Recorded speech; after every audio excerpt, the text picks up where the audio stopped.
Hello, and welcome back to A Journey to King's Cross, a Harry Potter book podcast.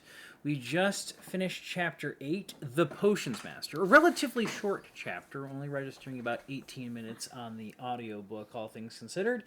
And we get a full-on introduction to the daily life of a Hogwarts student, with the exception of minor fame and popularity on Harry's part. Because I feel like outside of the fact that he was constantly being rubbernecked on a regular basis, I feel like he's probably a pretty good estimation as to what most students deal with pretty regularly at Hogwarts, more or less.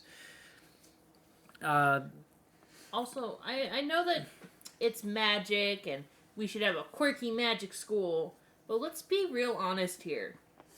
It's like they don't want kids to get to school. There was how many staircases? Well, there's 142 staircases, which probably isn't that bad considering it is a castle.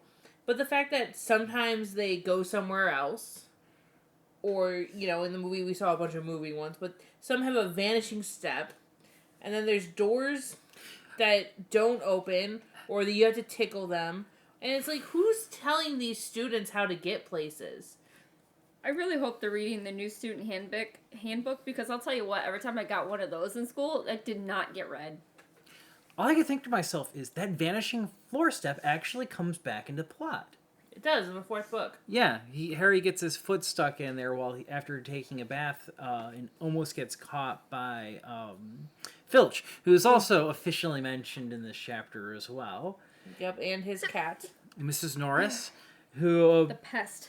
Who, of course, Hagrid has absolutely no problems bad-mouthing either of them, to be perfectly frank. Right. That's when you know an animal is truly evil, is if the animal person is like, no, that animal sucks. Right. But to be fair, though, I don't know how much he feels about normal animals most of the time. He really prefers magical Are ones. you telling me that Mrs. Norris is a normal cat? Fair point. There is something she's wrong with not. that creature. We also get our introduction to Peeves the Poltergeist. Formal introduction. They mention him before. The ghosts do. Oh, right, yeah, at the very beginning. Well, no, they did meet. They ran into him on the way to because he was Gryffindor Eco Tower. Firsties. Yep. Oh, yeah. First years or whatever he says. Gotcha conk! But they go more into his shenanigans. Yeah, so we get a better exposure to him. So upset that they didn't include him in the movies. That would have been great. To be honest, he is very not relevant to the overarching plot of any of the books. I can understand why they cut him out, because if we put everybody in these, we would have... Book 3 would have been much bigger as a movie, considering the entire Quidditch side plot. Which, by the way, I'm still salty about all of the side plots, like them winning the Quidditch Cup in year 3, and the fact that they kick Malfoy's ass during Order of the Phoenix. I miss some of these scenes and everything, and I would love to have them in, but as a moviegoer, I can understand why they would not. I still think it's too soon to have a show for Harry Potter, but they better stick to the book and give us all of this extra stuff. You have so much more wiggle It's a room TV with show. If I'm getting just a play-by-play of the movies plus a little extra, I'll be pissed. To be fair, though, this isn't exactly like a really special effects heavy book. Because Harry himself doesn't actually start casting spells officially until I think the second one. And That we see. Yeah, you could theoretically get He doesn't cast any magic hardly ever in this book. There's some lessons that are gone over and everything, but we're not necessarily getting... It's more of a montage in a sense for a book, over the book, where he's talking about certain things and stuff, but you never actually hear what Harry's first successful spell that he casts is in the actual book. Huh. You're probably right, but isn't this the book with Wingardium Leviosa? Yeah, but we don't actually, he doesn't... Ron does it. Yeah, Harry runs in there and gets his wand shoved up the troll's nose. He flies around in the broom for his challenge. About the charm class. Yeah, but Yeah, he but- doesn't do. You never hear him say the Yeah, spell. it's implied that he does it, but like it's more focused on again the interaction with Ron and Hermione. That's fair. The series is very, dialogue heavy. There's lots of like lore. There's lots of character back and very forth. world building of Hogwarts. To be perfectly honest, you could probably get away with like having a very light special effects series for like for the first couple of seasons in a sense. Well, except for all the ghosts wandering around, all the magical happenings of Hogwarts going around, all the magic everybody else does, all the creatures they come across. But I get what you're saying. Like, there's less of it. Yeah, like you wouldn't necessarily be blowing your budget in terms of like special effects and stuff on the first. But book. they'll have at least 6 other seasons to do. So I'm just saying. Start they saving. better- right?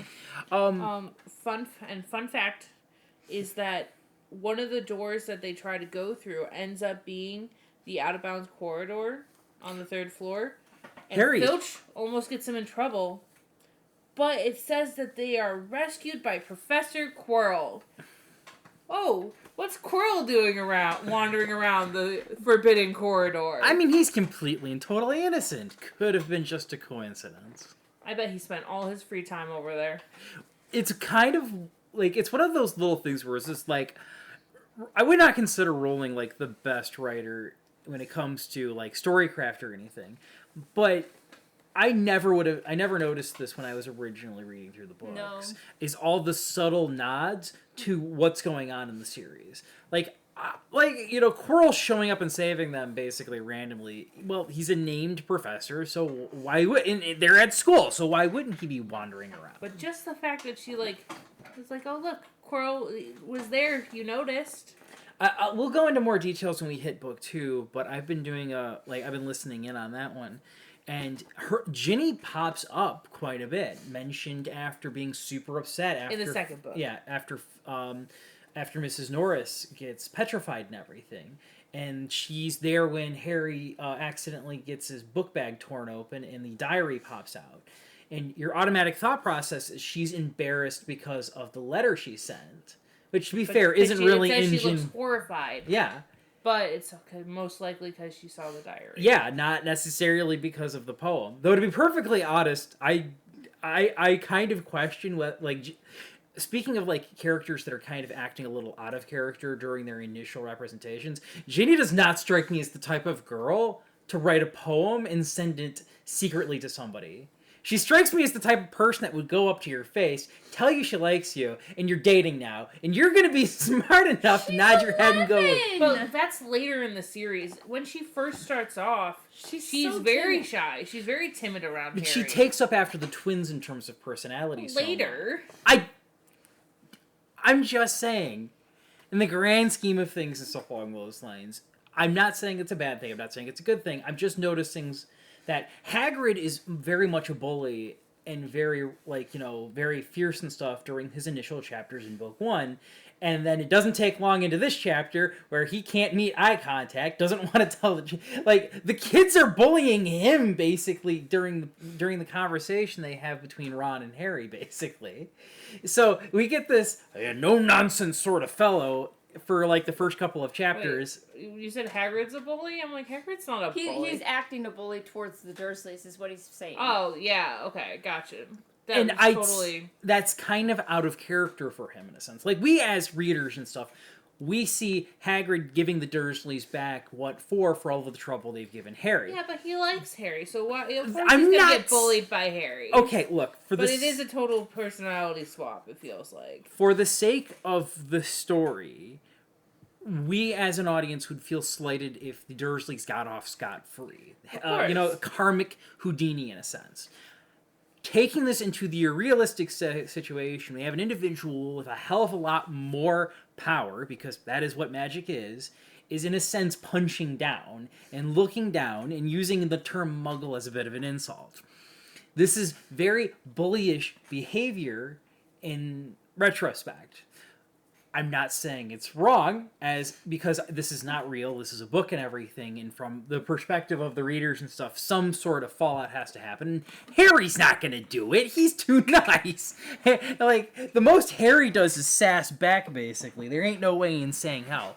But you take that version of Hagrid and put him up against the one in this current chapter and everything, it's night and day in a sense. And I feel similar tones to Ginny, because at the very, like, I think she gets over her hero worship fairly quickly. Because, wait, is she even mentioned in book 3? Yes, I believe so. But not as much. Yeah, she's like, she kind of disappears into the background a little bit until... Fair. Digressing a little bit is once somebody saves your life, and you kind of go through a near-death experience with them, I mean, it's pretty quickly you bond and then you get over the hero worship. I feel like it would make it worse. Maybe. But also, we have to remember that, of course, we should probably be talking about this during the Book 2 podcast, but you have to remember that her personality isn't coming through the way it should in Book 2 because she's getting her life force sapped away by Voldemort. So, it's very possible she would have gotten over the hero worship a lot sooner than we actually see it happening, or that she would have, her true Weasley personality would come out, but she's basically a zombie the whole book because Voldemort. And that could be why she was nervous about giving the letter to Harry, because again, I don't think there's any... In February, that's halfway through the year. I get what you're saying. I don't feel like... I don't really feel like there's enough in the actual book to verify what you're saying. You know what I mean? Like, I'm looking through... I'm listening to you, I'm hearing you and everything, but I don't think there's enough concrete evidence in the book to convince me of what you're saying. I mean, that's fair. I mean, in my opinion, like, I'm also basing this off of, like... I'm pretty sure that some of her brothers have said that she's acted oddly. Like, she's not her usual self, or that she's been crying a lot more, and they all just kind of write it off as... Her being a girl. Well, her being a girl, but also just the events of school being, traumatizing, but... I feel like Percy's the only one who actually mentions that, and to be perfectly honest, Percy doesn't... I think Fred or George mentioned something about Ginny, too, being odd. No, I think mostly... I don't... Well, we'll figure it out when we get to book 2. Sounds good. But let's get back to... I was just trying to point out a consistency that a lot of the characters that get brought in kind of take a little bit of time to become the character that we're more familiar with, in a sense. Oh, that's just writing. Yeah, fair. I remember... Your writing, your characters didn't start off the way that they are now, I'm sure. No, my main character's name has changed, actually, entirely. To be perfect... It's a brand new person. I don't even recognize myself. No, he looks exactly the same, but the name had to go. But yeah, like, going through that whole process. The thing is, though, is I've had multiple drafts and stuff along those lines. More often, but at this point in time, I've got a pretty good handle of who each of the characters actually are at this point in terms of personality. But that took time. But anyway, back to Harry Potter. He says, like, he's the professional writer, and J.K. Rowling's the amateur. Ugh. I mean, some days. Not you. Rowling.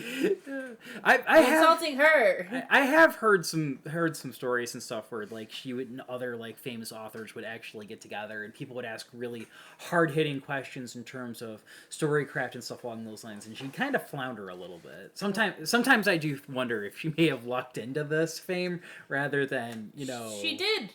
I mean, her book was denied like 8 times before it got published. Not as many as Twilight, but let's not go there.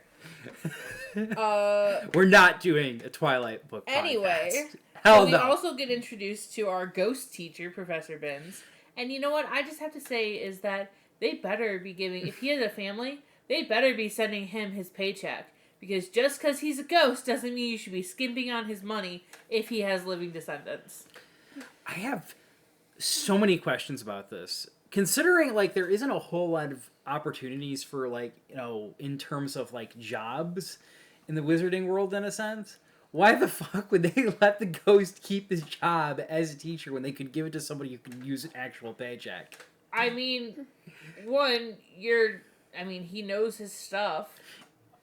2, he's a ghost. What else is he supposed to do? He can't leave Hogwarts. Not really. Yes, they can. Can they?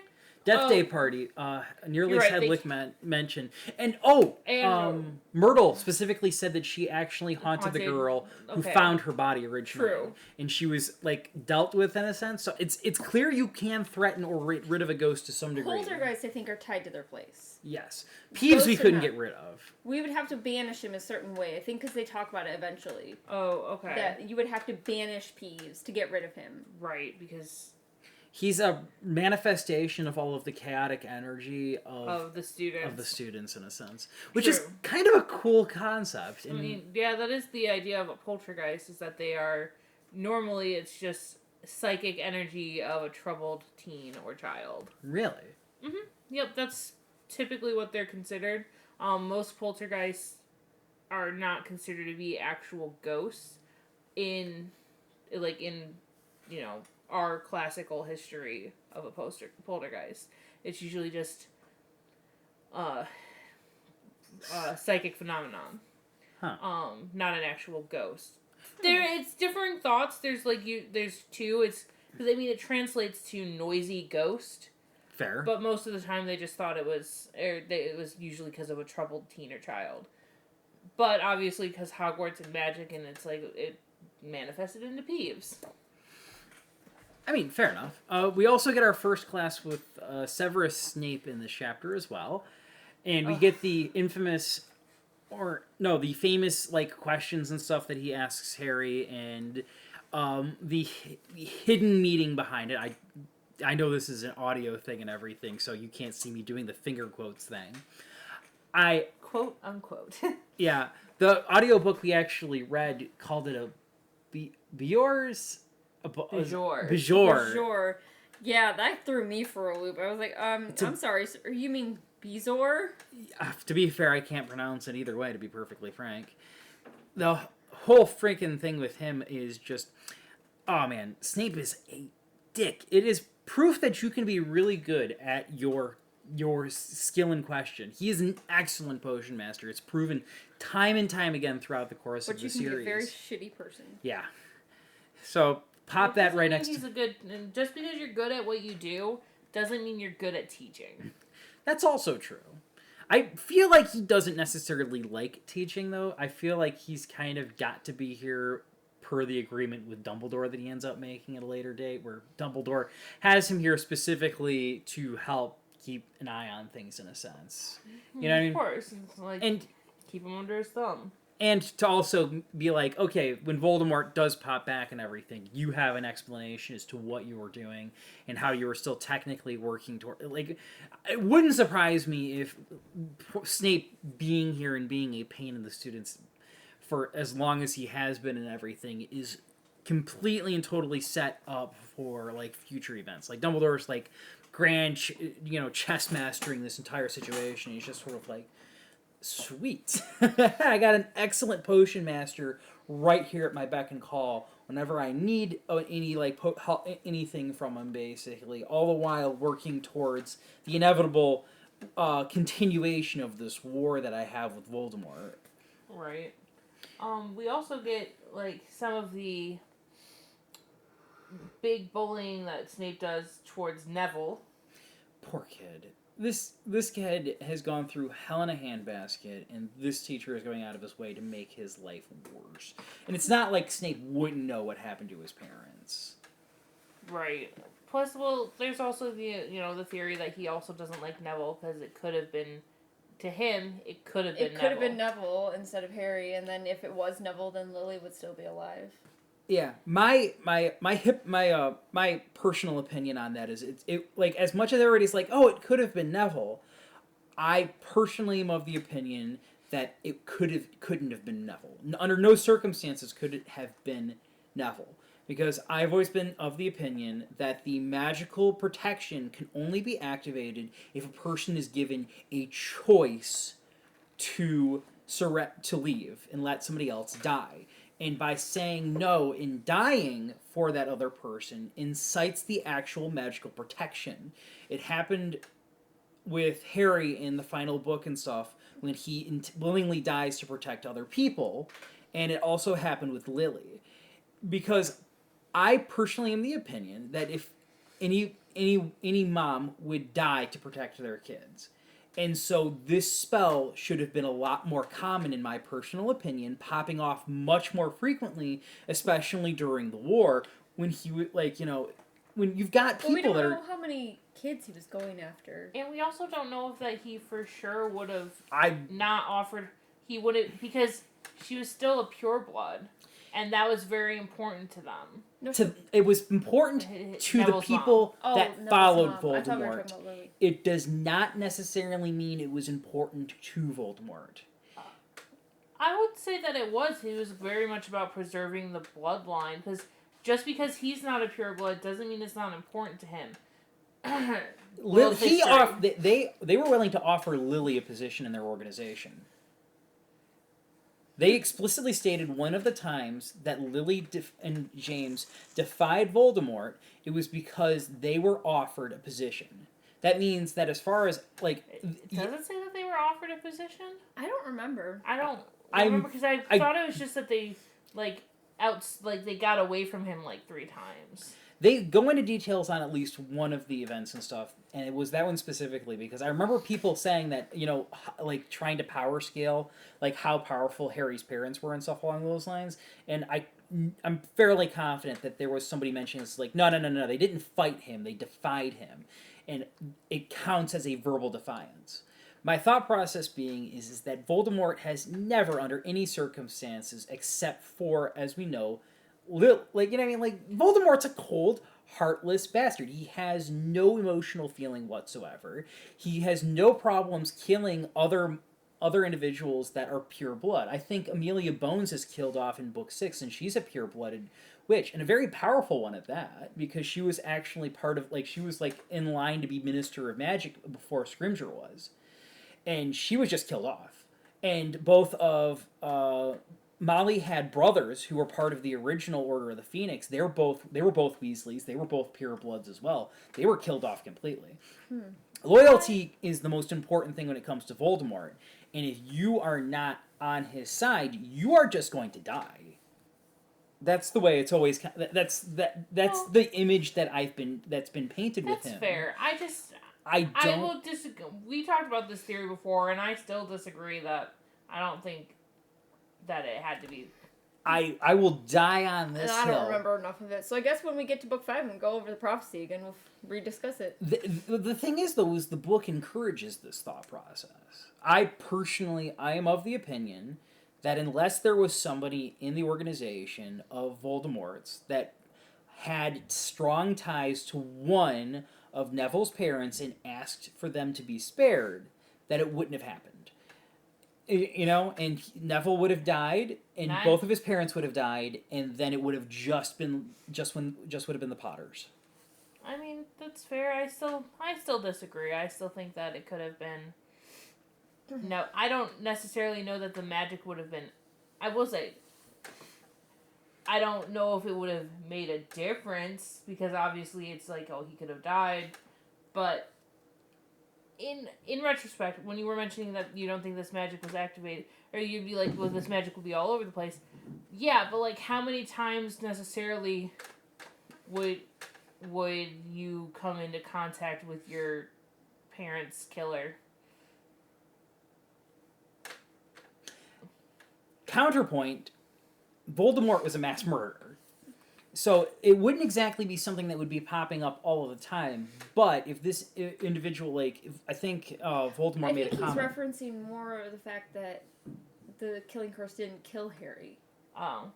But, so my counter argument to that was, how many kids is Voldemort trying to kill? Because, most of the time, these people who, you said that, the magic would activate by a parent dying for their child. No, I did not. Someone. He said someone.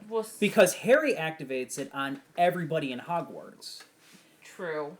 So, yeah, you're going off of, it could qualify for anyone. Yeah, that but means but he sacrificed himself for Hogwarts. Theoretically speaking, if in this universe, if me and Brandy, were in a dire situation, and I was standing in front of her, and given the opportunity to step aside and let that person kill her, and I say no, and then he kills me, the magical defense is now active on Brandy. That's how it works. You have to not only be given a chance to walk away, you have to be killed. Well, And then that's the where we spell disagree. activates. I don't think you need to be given the chance to. Oh. I mean, anybody could try to run away Then- instead, but like Okay. the fact that you died for somebody, like you're like, no, I'm try to protect Why somebody. didn't That's why you get killed. James's death activate it? I mean, Take Harry and run. I'll hold him off. And he's killed instantly. That means, under the normal circumstances of which you're arguing, because both Lily and Harry I would hear have your been point. protected. I hear your point. We don't know for sure that didn't protect Harry anyway as well. But they protect... specifically say, I'm pretty sure in the first book it does say, they mention a whole bunch of stuff about blood, about how blood is what protected him, like his mom's blood. That's why he had to stay with the Dursleys to keep that blood protection in effect. Okay, I hear what you're saying. But the circumstance in which Harry activates it, it still works. And I think that that's just a magical cop-out that that she did to protect all the people afterwards. Explains it in the finale. The thing that made it permanent. Okay, so this spell, under normal circumstances... Can we No. talk about this in another podcast? Oh, come on. This is like an 18-minute chat. 18-minute, like... And there's more stuff I want to I know. go over. Time out. I feel like I'm making headway on this argument, and you want to cut me off at my prime. The spell works temporarily. It is not a full-term thing. Only unless you have that person living with a relative of the person who cast it. So that means the night of James's death, if what you're saying is true, he died, that spell should have been activated. But unless afterwards Lily and Harry went to go live with a relative of James, it would have dissipated when it comes to Voldemort. Harry's the relative of James, though. But yeah, you get so it stayed in effect for Lily. Yeah, it would have stayed in. It would have continued to work. That being, so long as that person considers where they're living home, that means that the same exact circumstances for Lily getting hit by the killing curse should have backfired the spell on Voldemort at that point in time, killing him and imparting a piece of his soul into Lily. So if the spell has to work a very specific way in order to activate, otherwise Lily would be the chosen one, and Lily would be the person who is destined to defeat Voldemort. So, shouldn't all the people who are at Hogwarts now have bits of soul of all the people who tried to kill them living in them? It only works on the person that is trying to kill you. So this protection would only work in defense of Voldemort specifically, who's trying to kill them. Aha! But but wasn't your thing about the protection spell is that suddenly everyone is safe from the Death Eaters? No, they're safe from Voldemort specifically, because it goes into the conversation where Harry says, "Isn't it weird that every single one of your killing curses isn't hitting its mark? You have not successfully harmed a single person since you killed me in the forest." He didn't, everybody else is still at risk. The thing is, though, is if Voldemort was not so hell-bent on killing Harry, who wasn't he trying to kill? He was in the middle of Hogwarts, where every person that is opposing him is currently facing off against him. And he was trying to kill... He was in a duel with Maverna McGonagall, Filch, and one other teacher, and Shacklebolt. Shacklebolt was in on this as well. He was dueling all three of them in Hogwarts, and he wasn't able to kill anybody. Fair. I think there's a lot of... And he can't kill Harry because of the actual protection that is in effect. But well, I thought it's gone on. Kill Harry again because the wand is like, no, Harry. That's part of the soul inside of him, but he can't touch him, and he doesn't really have any successful attempts at trying to cast spells until after the fourth book.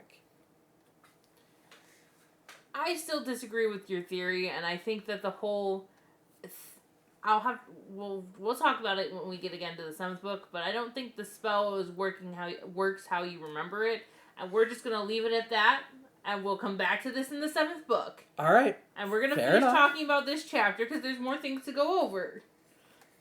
This train hit the bottom of the damn cliff. I will die on this hill. Ron and Hagrid gaslight Harry. Well, mostly Hagrid, but it's saying, "Aw, no. Snape doesn't hate you specifically. No way." Okay, in Ron's defense, And he says doesn't that he know won't meet Harry's eyes. Hagrid. Yeah, Hagrid. Yes, Hagrid in totally Ron's is. defense, yes. Ron- Ron's like, he's just a dick. He's a dick to the twins too. Like whatever. As But far like Hagrid knows, and Hagrid is gaslighting Harry. Rude AF. he's very bad at it too, I might add.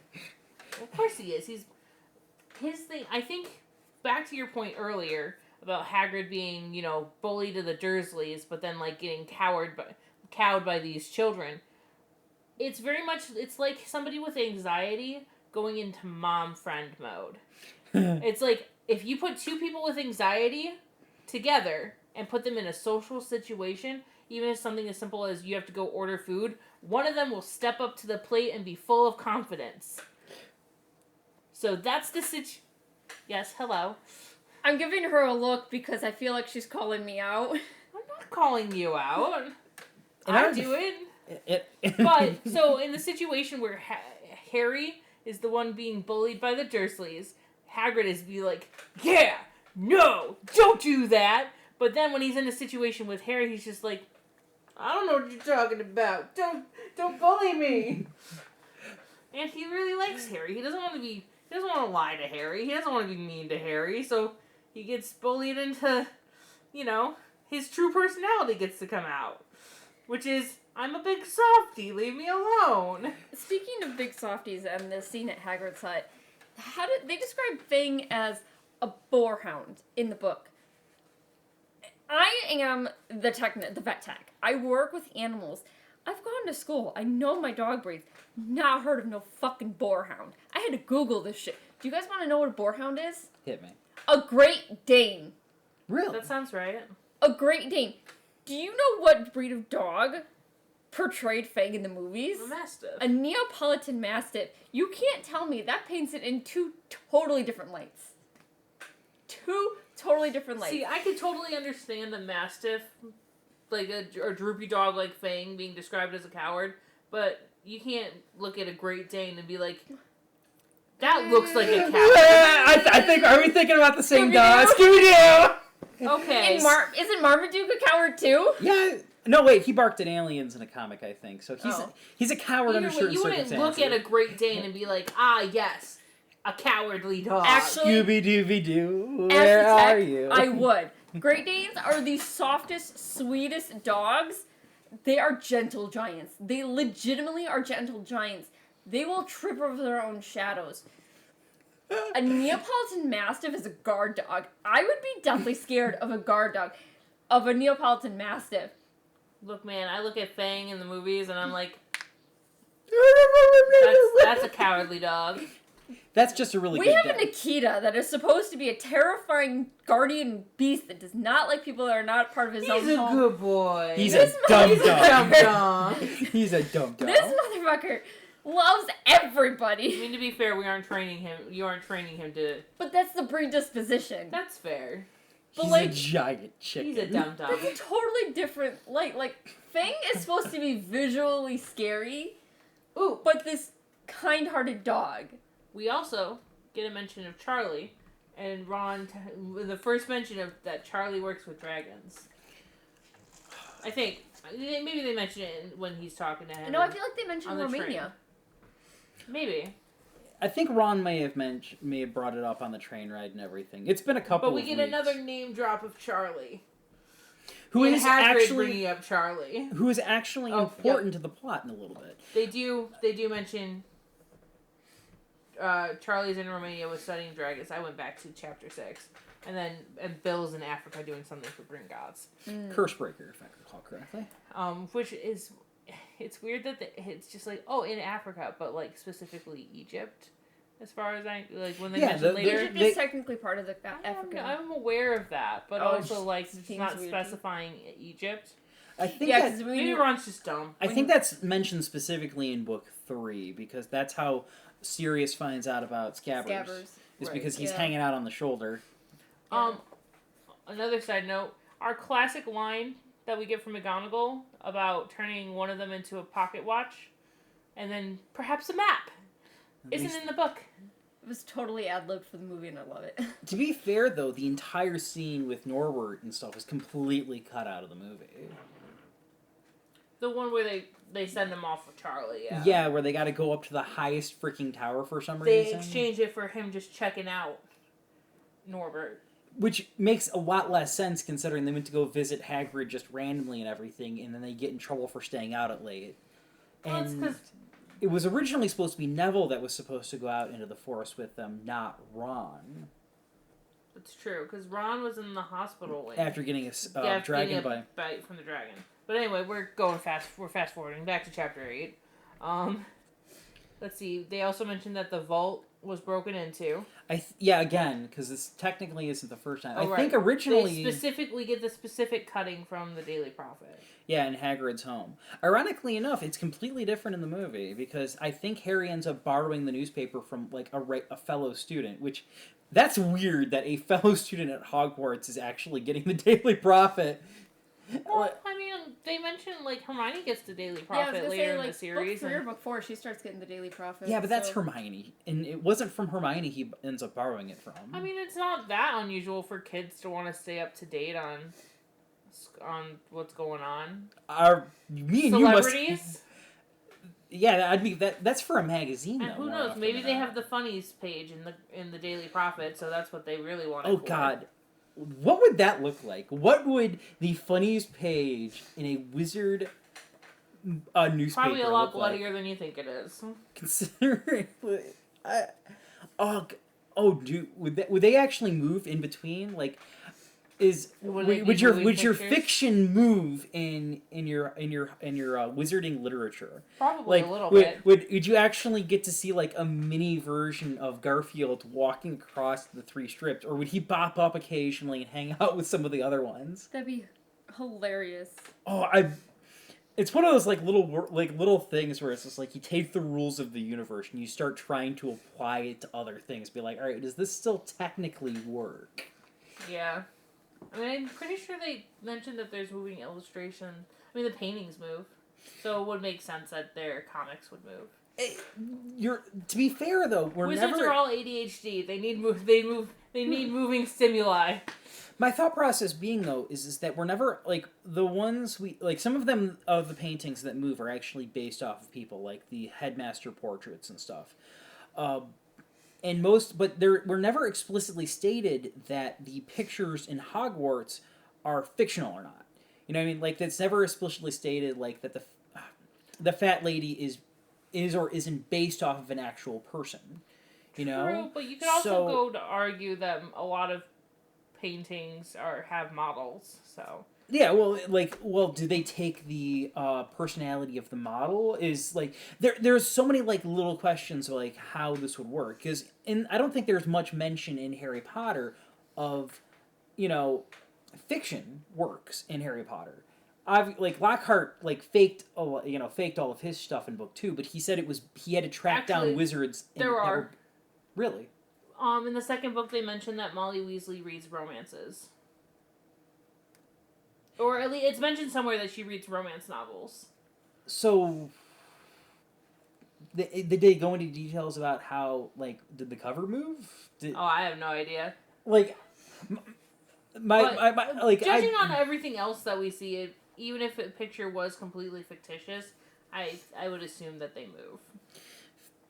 Do they move like the paintings in Hogwarts where they can bump back and forth, or is it more like the photographic images where they're not they just kind of stay in their own confined area? Well, the portraits would be painted. So I would assume that there are many different paint styles, and they would all overlap. Different rules and stuff based on. So that they're allowed to join. Plus, they mentioned The knight Sir goes, Cadogan.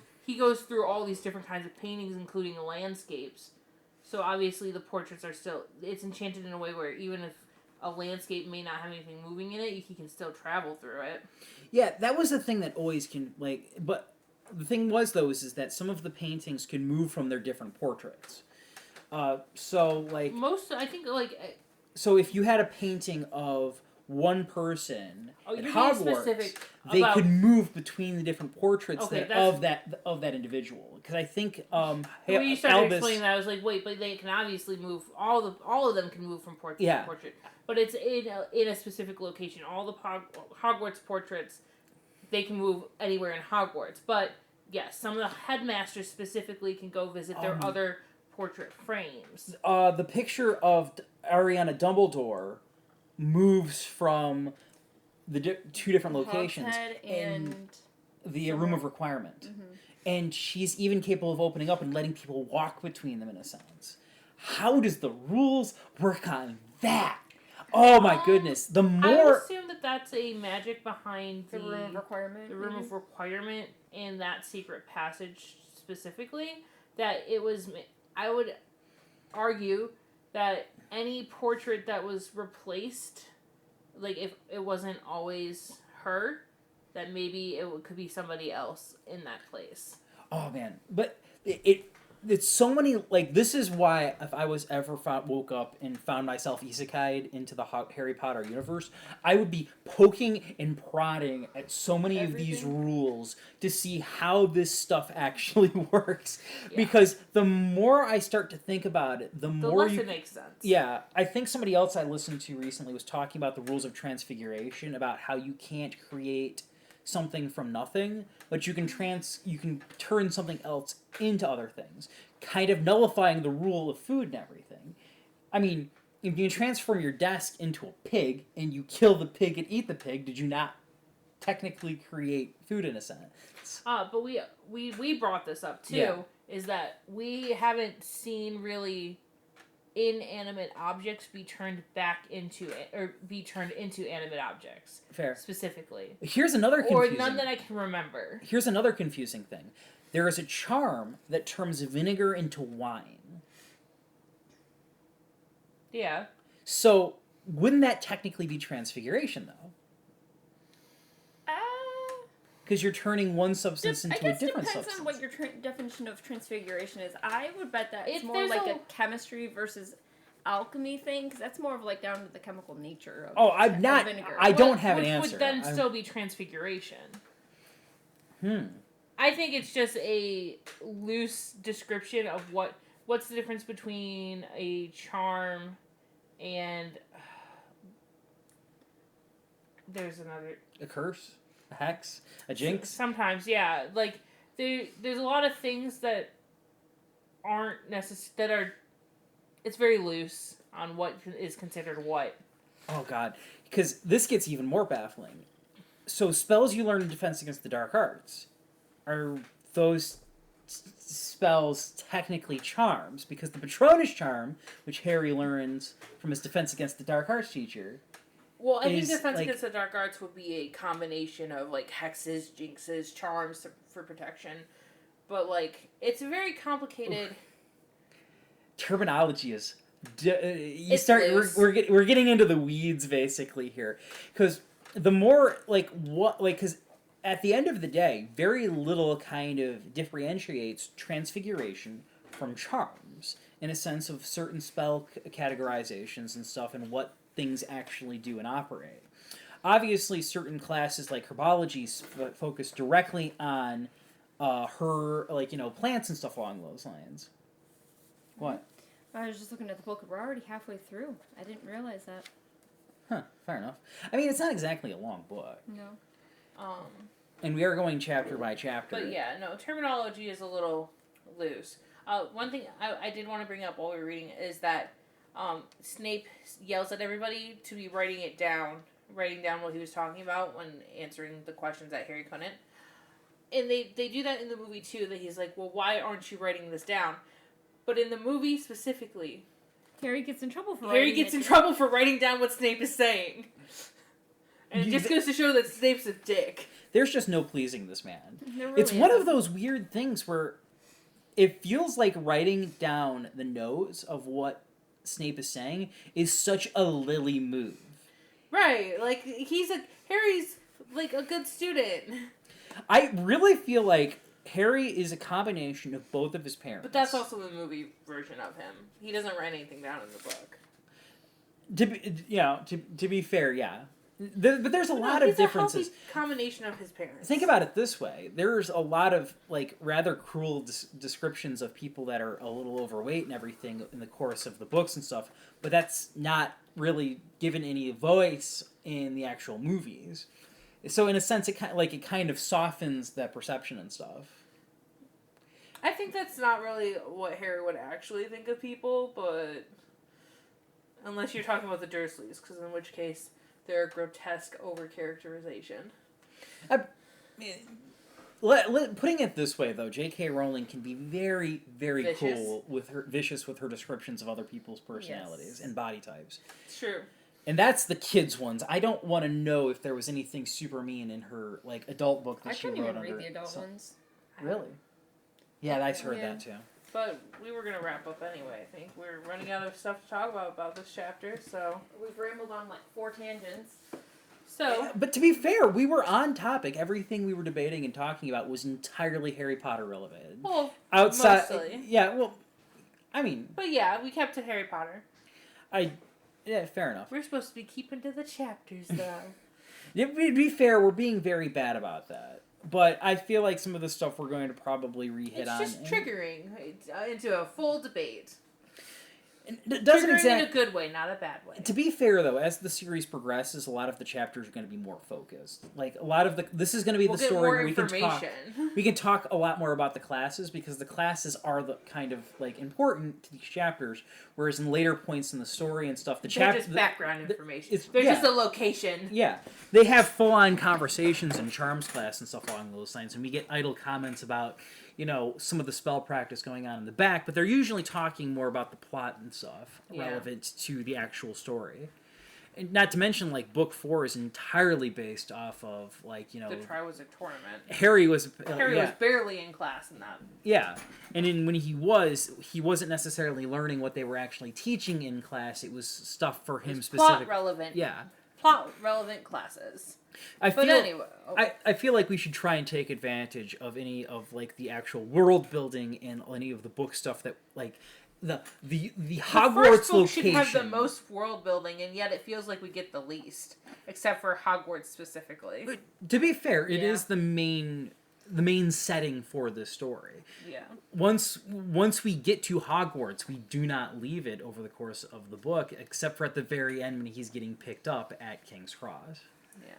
Anyway, I think Kimmy is trying to escape us, so I feel like everybody should. How long has it been going on? Almost an hour. 47 minutes.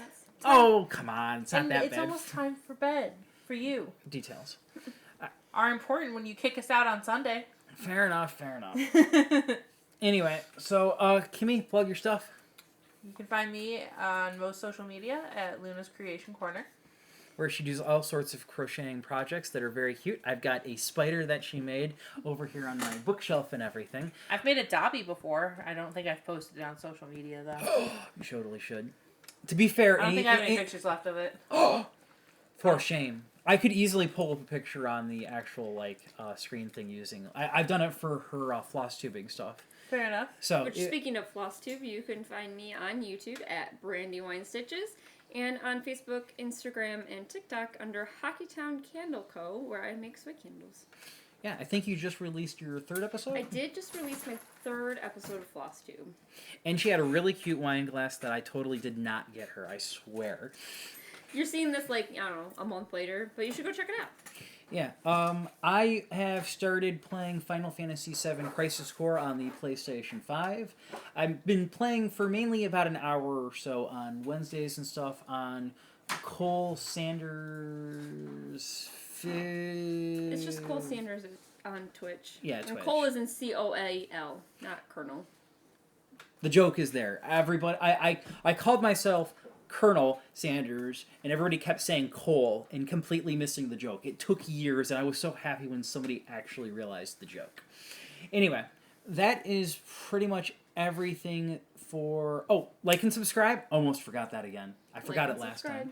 And I believe it's time for our sign-outs, since Kimmy is so unhappy about the fact that I keep bugging her about doing it. Brandy, would you like to do it? Calling out that I'm saying the sign-out, I gotta just do it. So until next week, keep your wands at the ready. She beat me to it.